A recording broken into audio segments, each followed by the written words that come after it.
Hi, I'm Alpha Trevette, and here's my view of the world in 5 minutes. Clock is started right now, and I'm saying hello, especially if you're listening for the very first time via chilledradio.co.uk. Thank you so much. Nice to have listeners from so very far away. Want to comment? You're always welcome to. By the way, how are things going over there today, I mean, after the little turmoil the other day with Greece and throwing $1 trillion at the problem, it doesn't seem like it's fixed. Short term, maybe, but the short term's over. Now, what are you going to do long term? You see, my view of things like that is you can't fix it from the top down. You got to fix it from the bottom up.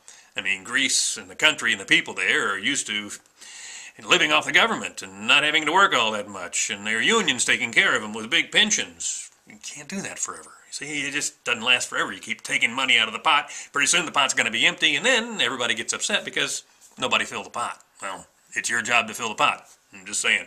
It's that backward thinking that's going to get us all in trouble, and we here in the United States have to start thinking about that as well.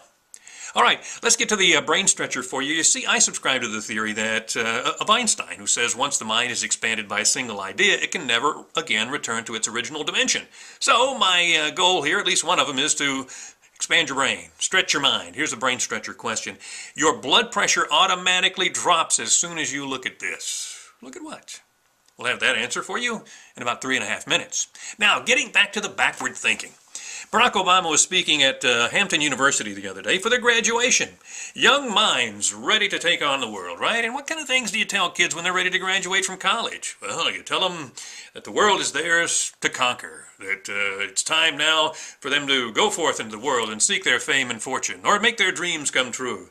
It's time to stop suckling at the teat of your mom and dad. Don't wake up in the wet spot anymore, and don't fall for any of those internet scams. Well, he did talk about internet, but he talked about information on the internet that he thought could be damaging to our country. So he told them not to get addicted to their iPods and iPads and Xboxes and Game Boys.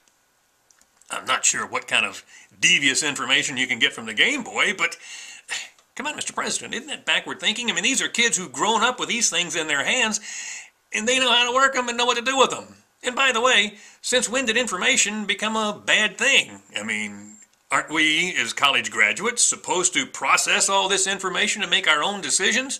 But if you decide that some of that information is bad and take it away from them so they can no longer process that part of the information or the equation, that to me is as dangerous as the information that you are talking about. And by the way, you've admitted you're addicted to your Crackberry, right? So, speaking of internet scams, here, thinking backward, guess who's back? Imelda Marcos. You know about her internet scam, right? Or at least purported to be Imelda Marcos, where it was promised that the Marcos family had millions of dollars in gold, and part of it could be yours if you could just help us get it out of the country. And all you got to do is send $5,000 to this account, and we'll help you get millions. We'll share it all with you. Yeah, right. It didn't work out so much. But if you want to go find out where she is now, she's back in the Philippines because her son, BONGBONG, has been elected to the Senate.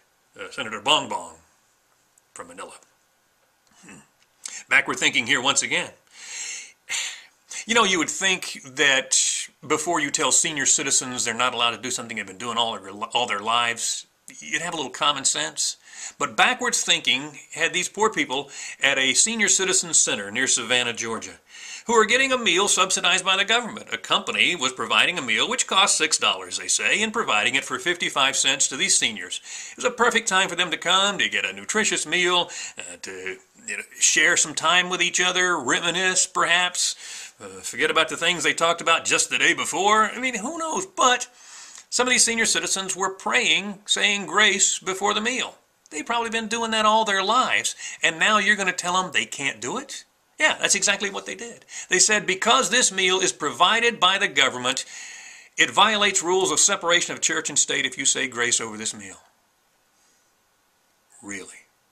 In America, you're telling senior citizens that? Okay. Finally, after the media got a hold of it, I guess they were embarrassed enough to say, you know, that's kind of silly, that's wrong.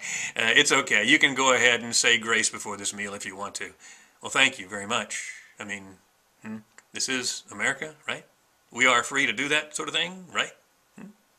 Okay, back to the brain stretcher question. If you look at this, it automatically lowers your blood pressure. It's the ocean. Yeah, it does, unless you're standing in the part of the ocean that feeds into the Gulf of Mexico, and then your blood pressure could probably go up a little. More on that tomorrow, but that's it. That is my 5-minute look at the world. I'm Alpha Trevette. We'll see you next time.